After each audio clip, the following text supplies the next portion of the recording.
Hello everybody, this is still Mike the Man, and as always you can find me on X, formerly known as Twitter. What happened? Oh my god. Jesus Christ, time goes by already.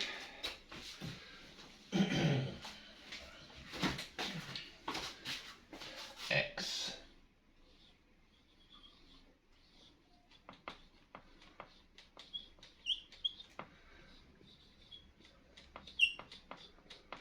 Intuition. What is intuition?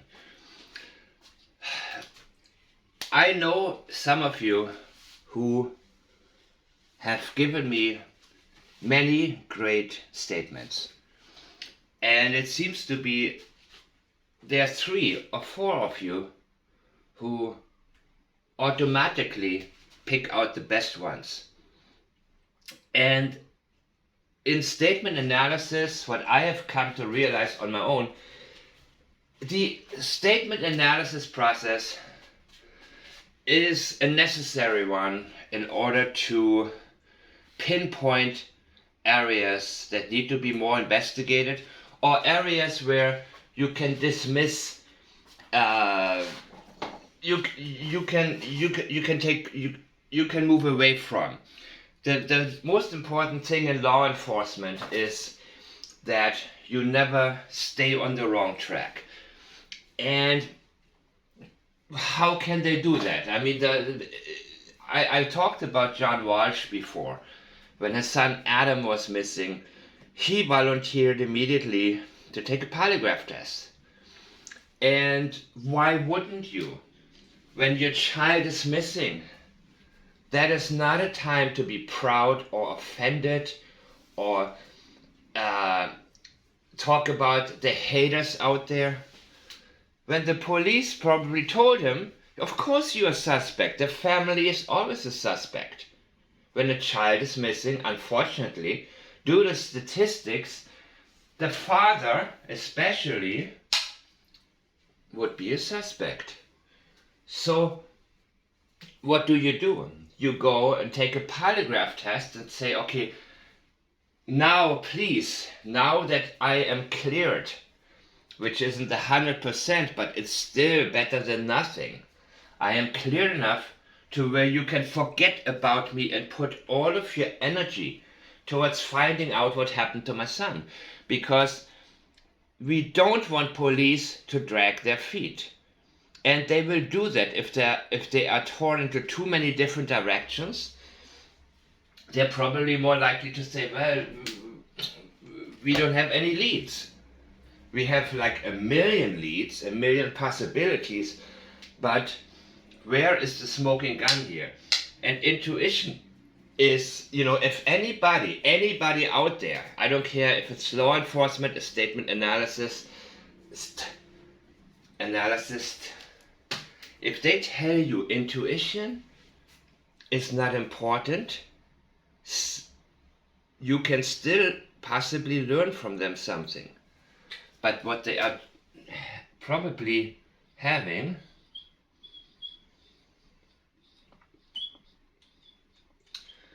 tunnel vision is extremely dangerous, and it doesn't matter what field you are working in. People, statement analysts who talk about, they talk more about the rules of statement analysis than they talk about the actual cases. Because statement analysis is only a tool. It is a fantastic tool, but it is a tool.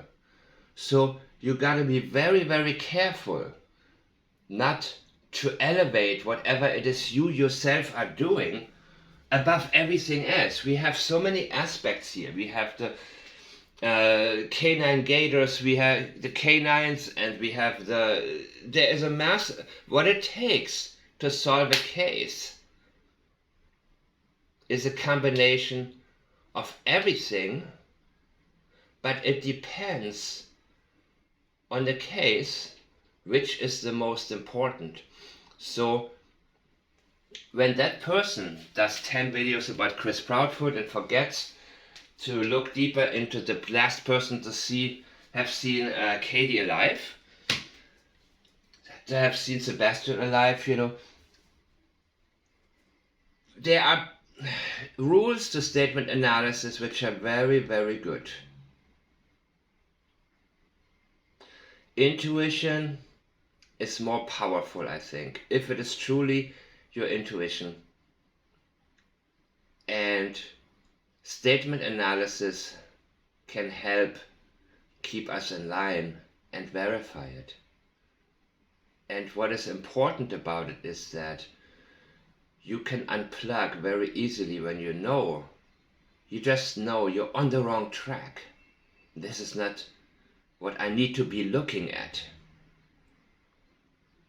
I have seen pages and pages and pages of statement analysis, and yeah, it was all correct, but at the end, it didn't help. It didn't help us. The results were Chris Proudfoot is an abuser.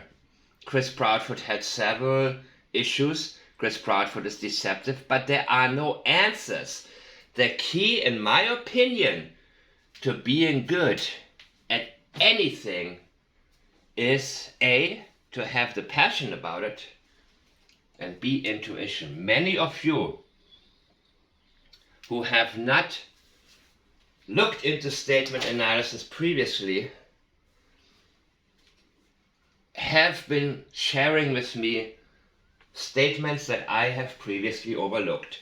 And I've overlooked them partially because I thought, okay, I need to follow my approach. I cannot listen to my intuition. I cannot, I need to just go so systematic, step by step, that I cannot allow myself to think ahead. Well, that is true in the moment that we have a statement and a sentence.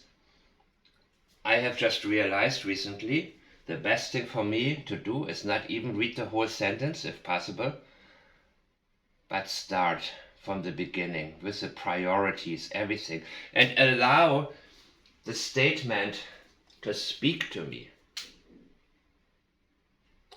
We misinterpret statements. In society, we have been conditioned to misinterpret statements, vague statements. It has become the norm. We are not taught to research, but we are taught to argue. Argue our opinions, not learn from facts. So every aspect of society triggers into statement analysis, and it is very different depending on language and depending on the countries that we live in. What is the norm in your neighborhood?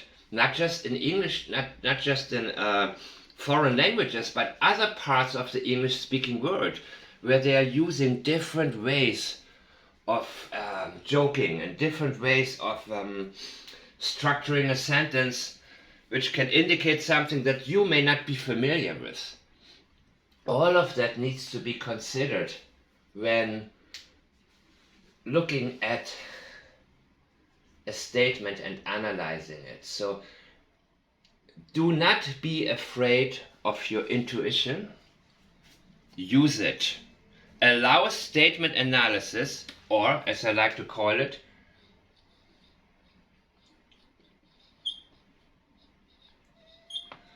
intention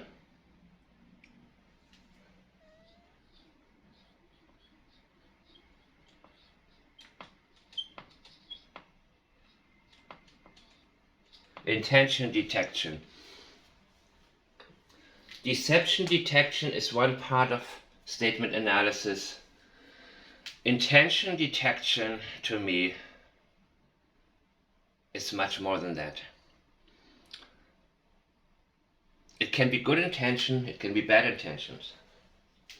What we want to do is allow a statement, the analysis, to give us information that can be good for the subject and bad for the subject.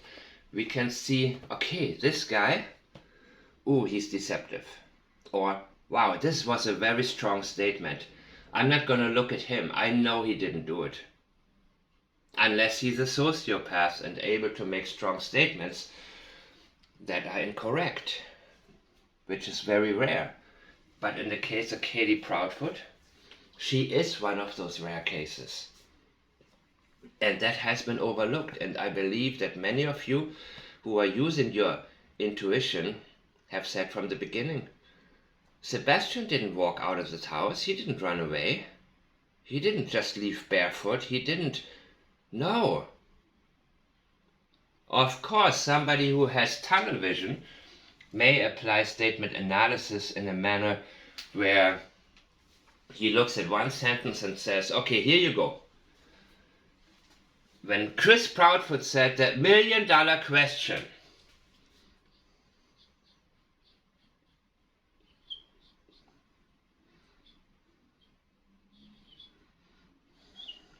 the $1 million question, why did Sebastian walk out of that house? Please listen to me for 1 minute. You need to realize that what Chris is talking about doesn't need to come from him. What I have previously said, Katie Proudfoot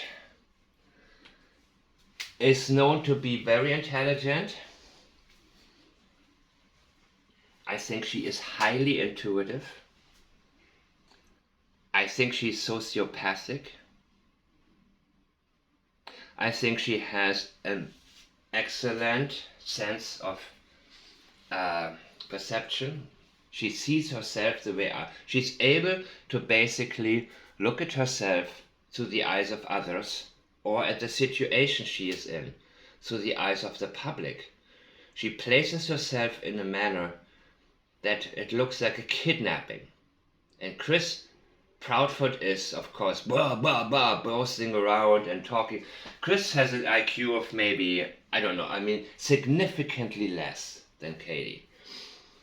He's probably with Katie because she's, she got what he has. She is, well, not important. Chris Proudfoot is not the mastermind in anything. The $1 million question, why did he walk out of that house? You can make a statement and say he walked out of the house. But it's even more powerful when you say the $1 million question is,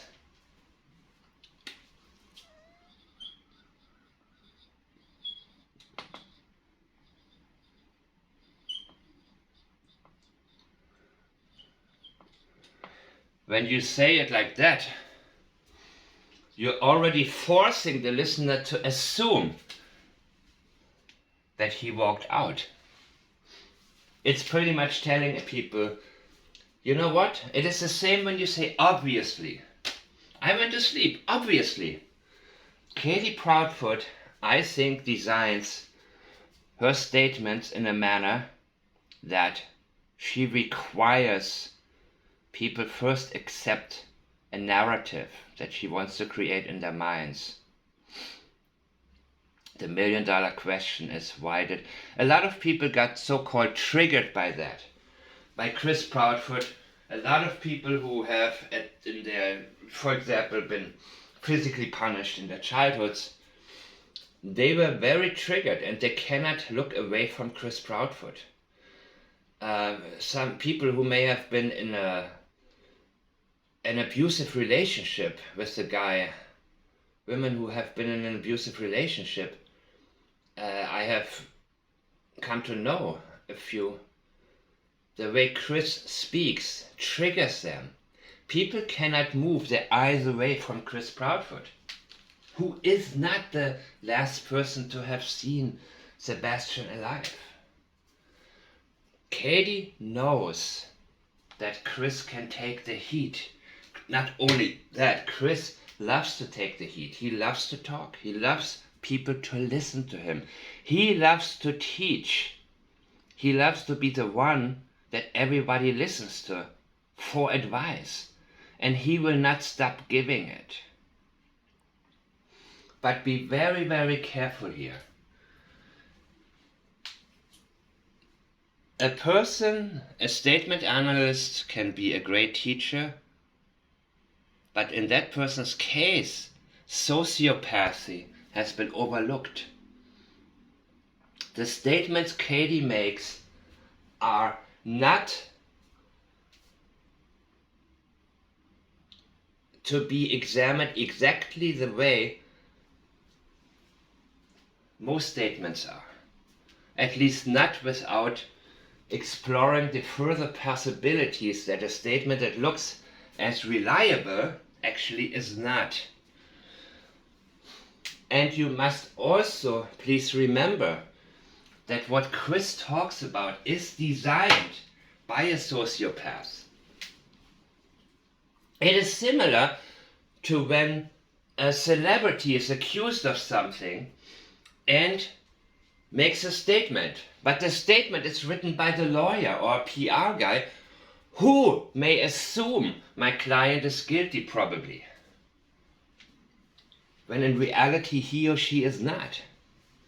So we gotta be very, very careful with who is the actual author, who is the mind behind it.